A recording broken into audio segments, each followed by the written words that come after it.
Halo Poco Citizen, kali ini kita akan membahas mengenai time management. Mungkin sebagian besar dari kita pernah mengalami bagaimana kita merasakan pekerjaan kita menumpuk, kita sampai overtime atau pulang malam, tapi pada akhirnya ada beberapa pekerjaan yang mundur dari deadline. Maka dari itu, penting bagi kita untuk bisa memanage waktu kita atau pekerjaan-pekerjaan kita. Oke, kali ini kita kurang lebih akan membahas 3 hal. Yang pertama adalah time management, yang kedua prioritizing, dan yang ketiga delegating. Sebelumnya, perkenalkan, saya Rizky Kurniawan.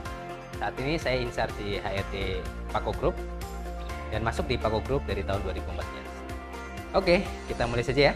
Time management adalah kemampuan untuk melakukan kontrol terhadap jadwal kerja kita dan kalau memungkinkan secara fleksibel bisa mengubah jadwal kerja kita tanpa mengurangi kualitas dari pekerjaan itu. Oke, karena kita berurusan dengan jadwal, kita coba bahas nih keunikan dari waktu. Yang pertama, waktu itu bersikap adil. Jadi setiap orang punya jatah sama, 1 menit 60 detik, 1 jam 60 menit, dan 1 hari 24 jam. Sama rata semua orang. Yang kedua, waktu tidak bisa dikumpulkan. Tidak bisa dirapel, misalnya sore dikumpulkan di pagi, itu tidak bisa.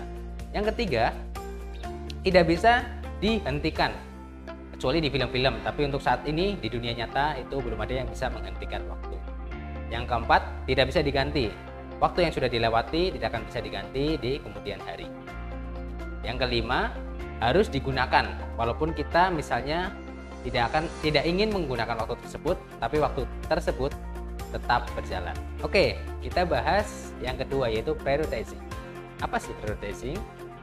Atau prioritas ya? Itu adalah kemampuan untuk menentukan prioritas pekerjaan supaya fokus kepada goal yang direncanakan.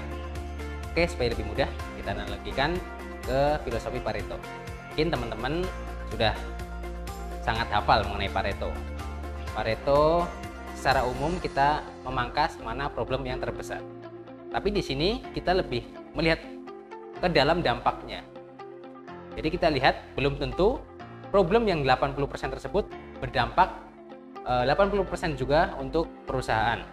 Jadi kita lihat juga mungkin problem yang kecil seperti dicontohkan di grafik ini 20%, kalau kita telusuri atau kita selesaikan berdampak 80% ke perusahaan. Jadi intinya kita lebih melihat ke dampak dari suatu problem tersebut. Oke, kita akan membahas mengenai matriks waktu. Dilihat di sini ada sumbu X dan sumbu Y.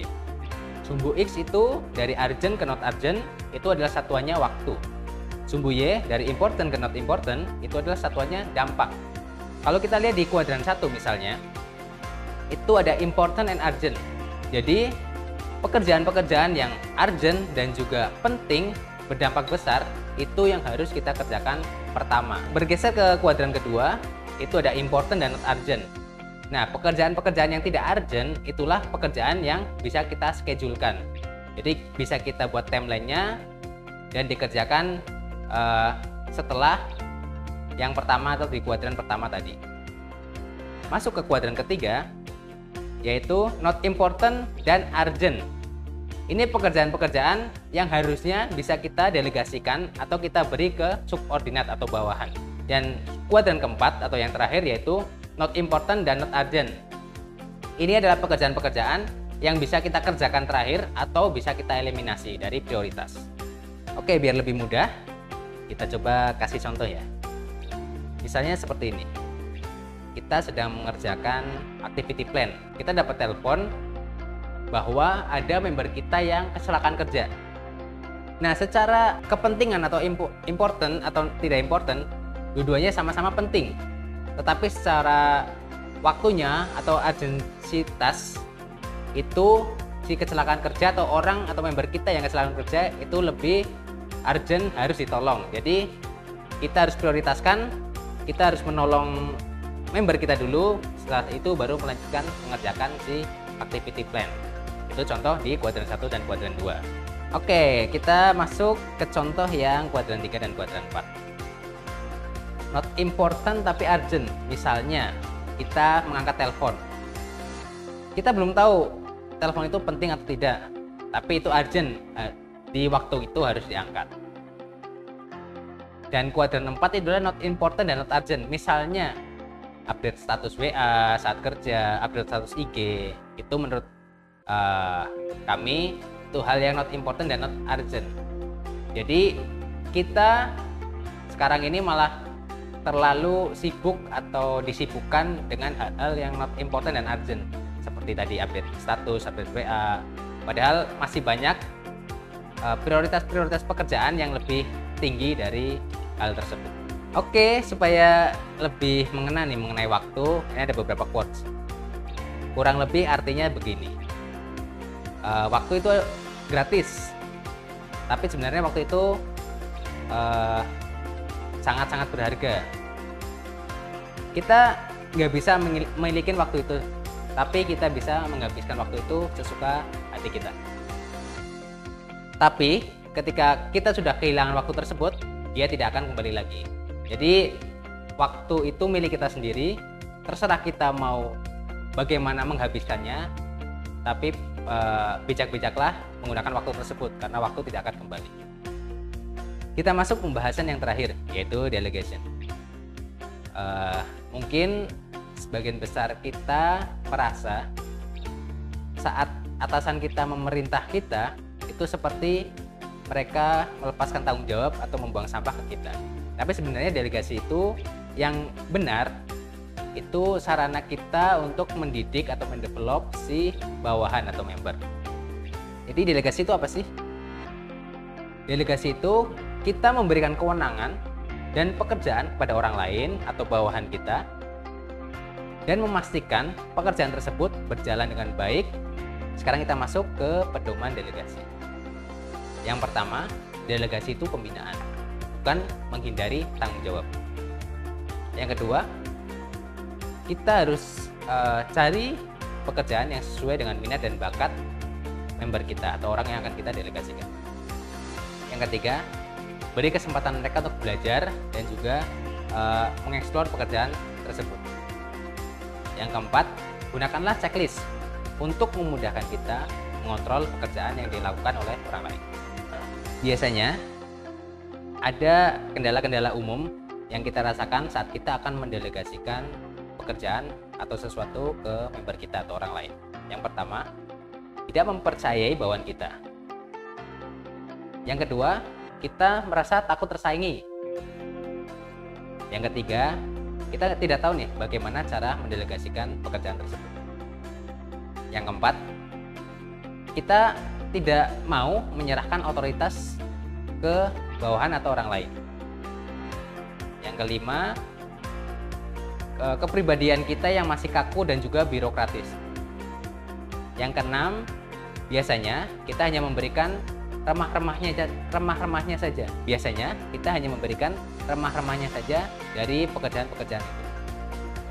Dan yang terakhir, ada memang pekerjaan-pekerjaan yang harus kita kerjakan sendiri dan tidak bisa didelegasikan ke orang lain. Sekarang kita coba belajar nih gimana tahap-tahap delegasi. Yang pertama, coba nih tentukan apa yang harus didelegasikan. Yang kedua, kita buat rencana pendelegasian tersebut. Yang ketiga, kita pilih orang yang tepat untuk melakukan pekerjaan tersebut. Yang keempat, buat komitmen dengan tim. Dan yang kelima, setting goals bersama tim supaya nanti tujuan dari mereka melakukan pekerjaan dan kita sama. Yang keenam, coba buat activity plan dari pekerjaan tersebut. Dan yang ketujuh, berikan kepercayaan pada member kita. Yang kedelapan, kita juga harus rutin atau sering mereview progres dari apa yang mereka kerjakan. Dan yang terakhir, berikan apresiasi atas effort yang mereka keluarkan dalam menyelesaikan pekerjaan tersebut, baik itu berhasil atau tidak. Karena tujuan di awal tadi delegasi adalah mendevelop orang lain atau mendevelop member kita. Oke, sekarang kita coba lihat langkah-langkah bagaimana kita mengajari orang atau member yang akan kita delegasikan sebuah pekerjaan. Yang pertama, kita sebagai leader harus bisa memberikan contoh dari pekerjaan yang akan kita delegasikan. Jadi kita melakukan pekerjaan itu terlebih dahulu, sedangkan member melihat kita melakukan pekerjaan tersebut. Jadi member mempunyai role model bagaimana pekerjaan itu diselesaikan, atau bisa kita sebut shadowing. Lalu setelah itu kita ajak member untuk berpartisipasi melakukan pekerjaan tersebut bersama-sama. Yang keempat, setelah si member melakukan pekerjaan dengan kita, berikan kepercayaan si member untuk melakukan hal tersebut sendiri, tetapi dengan pengawasan dari kita. Setelah dirasa member sudah bisa atau kompeten melakukan hal tersebut, baru si member kita beri kepercayaan untuk melakukan pekerjaan tersebut sendiri tanpa pengawasan. Jadi mendelegasikan sesuatu atau kita melakukan delegasi itu kan tujuannya adalah untuk menumbuh kembangkan atau mendevelop si member kita. Jadi pasti ada kemungkinan di awal-awal kita melakukan delegasi itu ada kegagalan. Tetapi sebenarnya itu akan terbayar tuntas di kemudian hari saat member-member kita sudah berkembang. Itu akan memudahkan kita melakukan pekerjaan dan juga mengembangkan lingkup pekerjaan kita. Oke, sekian tadi pembahasan mengenai time management. Mungkin setelah ini bisa dicoba mengkelompokkan atau memprioritaskan pekerjaan-pekerjaan dengan kuadran waktu yang sudah dibahas tadi. Dan juga coba pilih mana pekerjaan yang bisa didelegasikan ke member dan juga mana pekerjaan yang bisa dikerjakan nanti.